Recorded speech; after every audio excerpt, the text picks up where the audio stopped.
নিশুতি রাতের মায়াবী কবরস্থান শহরের কোলাহল থেকে অনেক দূরে রূপপুর গ্রামের এক প্রান্তে ছিল সেই পুরনো বিশাল কবরস্থান।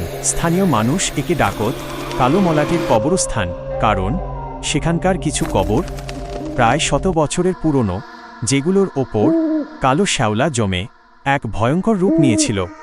গ্রামের কেউ সন্ধ্যার পর ওই রাস্তা দিয়ে হাঁটার সাহস করত না, কিন্তু অতনু ছিল একটু আলাদা। সে ছিল একজন প্যারানর্মাল ইনভেস্টিগেটর। অলৌকিক ঘটনার সত্যতা যাচাই করাই ছিল তার নেশা। রাত দুপুর 12:15 কবরস্থানে প্রবেশ।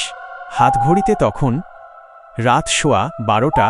অতনু এসে দাঁড়াল কবরস্থানের সেই ভাঙা লোহার গেটের সামনে।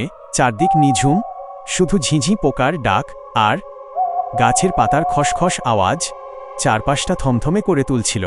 হাতে একটা শক্তিশালী টর্চ আর কাঁধে ক্যামেরা নিয়ে অতনু ভেতরে পা বাড়াল। ভেতরে ঢুকতেই একটা অদ্ভুত ঠান্ডা হাওয়া তাকে স্পর্শ করে গেল, ঠিক যেন কেউ কানের কাছে এসে ফিসফিস করে বলল, এখানে কেন এলে?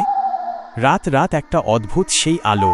কবরস্থানের ঠিক মাঝখানে ছিল একটা বিশাল পুরনো বটগাছ, তার নিচেই ছিল গ্রামের সবচেয়ে প্রাচীন জমিদার বংশের কবর। অতনু বটগাছের কাছাকাছি পৌঁছাতেই হঠাৎ তার হাতের টর্চটা নিভে গেল। সে বারবার বোতাম টিপল, কিন্তু আলো জ্বলল না। ঠিক তখনই সে দেখল বটগাছের ঠিক পেছনে একটা আবছা নীলচে আলো জ্বলছে। আলোটা স্থির নয়, যেন বাতাসের সাথে কাঁপছে। অতনু সাবধানে ক্যামেরার নাইট মোড অন করল এবং লেন্সের মধ্য দিয়ে দেখার চেষ্টা করল। যা দেখল তাতে তার গায়ের রক্ত হিম হয়ে গেল। রাত 1:45 সেই ছায়ামূর্তি। আলোটার ঠিক পাশেই একটা সাদা কাপড় পরা অবয়ব বসে আছে। তার লম্বা চুলগুলো মাটিতে লুটিয়ে পড়ছে। অবয়বটি 2 হাতে মুখ ঢেকে ফুঁপিয়ে ফুঁপিয়ে কাঁদছে। অতনু সন্মোহিতের মতো সেদিকে এগিয়ে যেতে লাগল। তার যুক্তি বুদ্ধি সব যেন লোপ পেয়েছিল। সে যখন মাত্র 10 ফুট দূরত্বে, তখন কান্নাটা হঠাৎ বন্ধ হয়ে গেল। চারপাশ একদম নীরব। অতনু ডেকে উঠল, কে কে ওখানে? ঠিক সেই মুহূর্তে অবয়বটি আস্তে আস্তে তার মুখ থেকে হাত সরাল এবং অতনুর দিকে ঘুরল। টর্চটা হঠাৎ করেই আবার জ্বলে উঠল, আর সেই আলো গিয়ে পড়ল তার মুখের ওপর। অতনু দেখল সেই মুখে কোনো চোখ বা নাক নেই, শুধু একটা চামড়া জড়ানো মসৃণ অংশ, আর তার মাঝখান থেকে অমানুষিক লম্বা একটা হাঁ করা মুখ, যেখান থেকে টকটকে লাল রক্ত ঝরে পড়ছে। রাত 2:30 মরণ ফাঁদ। ভয়ে অতনুর চিৎকার গলাতেই আটকে গেল। সে পেছন ফিরে দৌড়াতে চাই, কিন্তু দেখল তার পা দুটো যেন মাটির সাথে জমে গেছে।